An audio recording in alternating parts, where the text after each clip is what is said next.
வரையில் அவர்கள திட்டம் என்னென்று அவர்கள் சொல்லும் வரையிலும் அவர்கள் இதய சுத்தியுடன் நடப்பதாக நாங்கள் எடுக்க முடியாது. என்ன திட்டத்தை கொண்டு வருவார்கள் என்றதும் தெரியாது. சுவிட்சர்லாந்து ஏதோ ஒரு விதத்தில் தற்போது ஈழத்தமிழர்களின் பிரச்சனையில் அதிக தலையீடுகளை காண்பிப்பதாக இருக்கின்றது.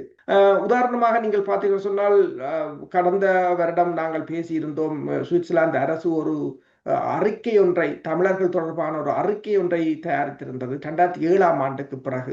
அதில் 48 சாதிகள் இருப்பதாகவும் புலம்பெயர் தேசத்தில் இருக்கிற மக்களிடமும் சாதி பிரச்சனையை உருவாக்க முற்பட்டிருந்தது சுவிட்சர்லாந்து அரசு. அது தொடர்பாக கூட பின்னர் பேசியிருந்தோம்.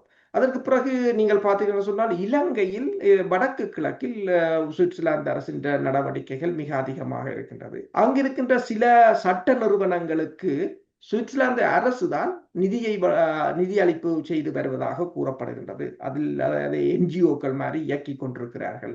ஒரே இலங்கைக்குள், அதாவது தமிழர்கள பிரச்சனையை நீத்து போக செய்வதன் ஊடாக இலங்கை அரசுக்கு ஒரு நன்மையை செய்வதாகத்தான் இந்த, அதாவது சுவிட்சர்லாந்து திட்டம் என்னென்று தெரிய வரும் வரையிலும் நாங்கள் அவ்வாறுதான் அதை எண்ண முடியும். இதற்கப்பால் தென் ஆப்பிரிக்கா, ஜப்பான் மற்றது சுவிஸ், அதில் சுவிஸும் இருக்கின்றது. அவர்கள் மூவரும் இணைந்து இந்த உண்மைகளை கண்டறிவது நல்லிணக்கத்துக்குமான அந்த செயற்திட்டத்தை மீண்டும் கொண்டு வருவதற்கு ஒரு முயற்சியை மேற்கொள்வதாகவும் தகவல்கள் தெரிவிக்கின்றன.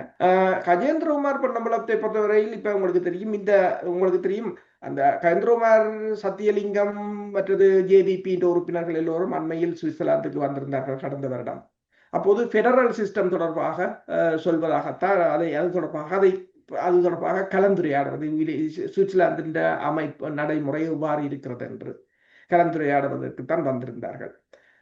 ஆனால் அதை இலங்கை அரசு நடைமுறைப்படுத்துமா என்றது ஒரு மிகப்பெரிய ஒரு கேள்விக்குறி.